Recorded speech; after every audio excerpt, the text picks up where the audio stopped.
Hey guys, welcome to another session here with Data with Lizzie. So in this video, we'll be learning how to set up our SQL environment, and we'll be using Microsoft SQL Server for this. So let's quickly jump in.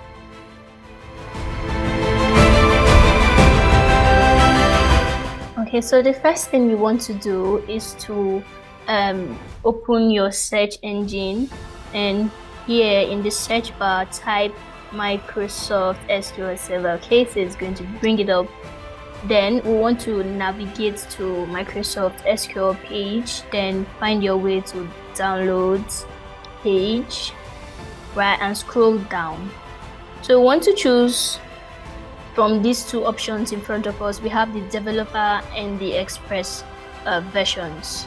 So the express version is the free version, and it's very ideal for beginner data analysts in SQL, right? So, and this developer is a more advanced feature. It's a full feature, right? And we don't really need that. So we'll be going for the express version. Okay, so to take a second to start downloading, and it's done. So you want to double click and start the installation process right away. It's going to take a second. All right, so it's done downloading, and as we can see, we have three installation types to choose from. We have the basic, we have the custom, and we have the download media.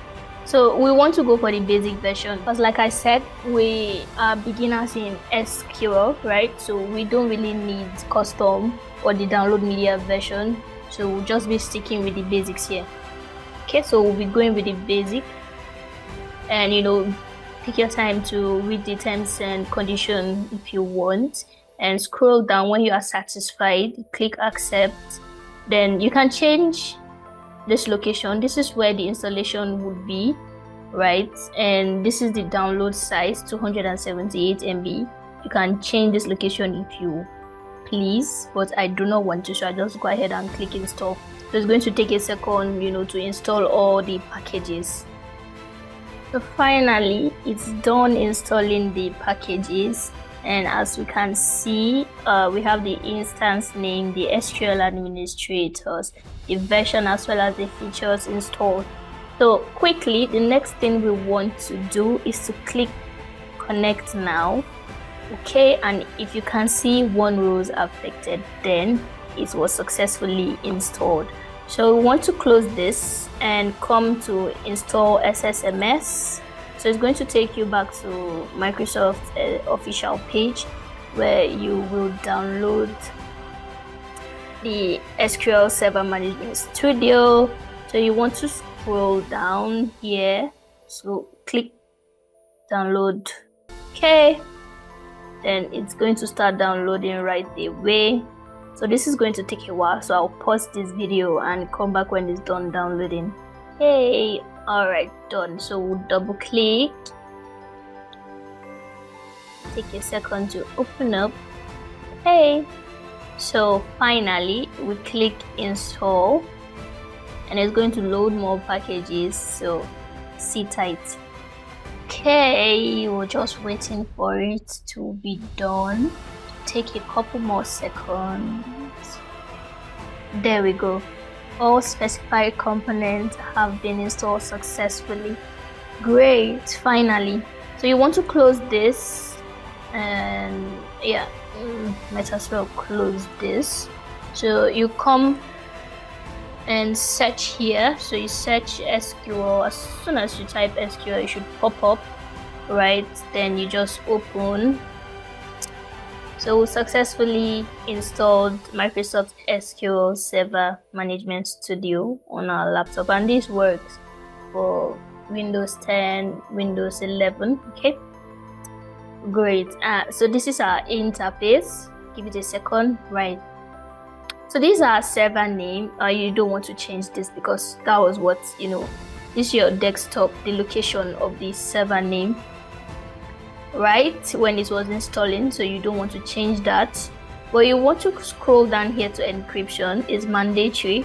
So you want to check trust server certificates, very important. I have mine checked here, but just double check to be sure that this box is checked. Then click connect. So it's going to connect your laptop to the server.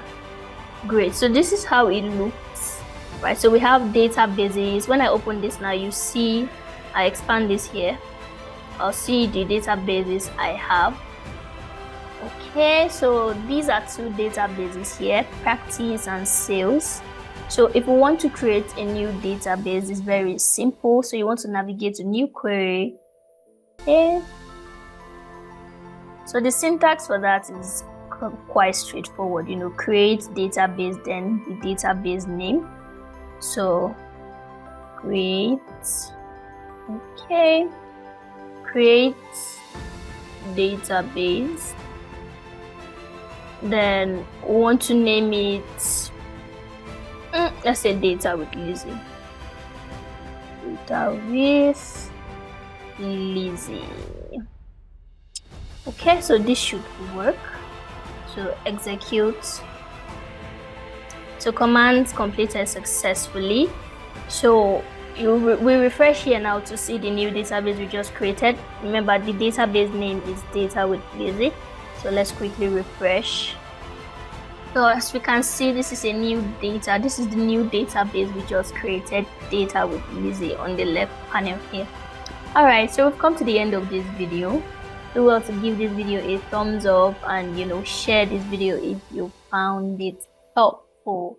Alright, so we'll be stopping here today. Look out for subsequent videos. I can't wait to start exploring SQL in depth with you guys. Bye, I'll see you soon.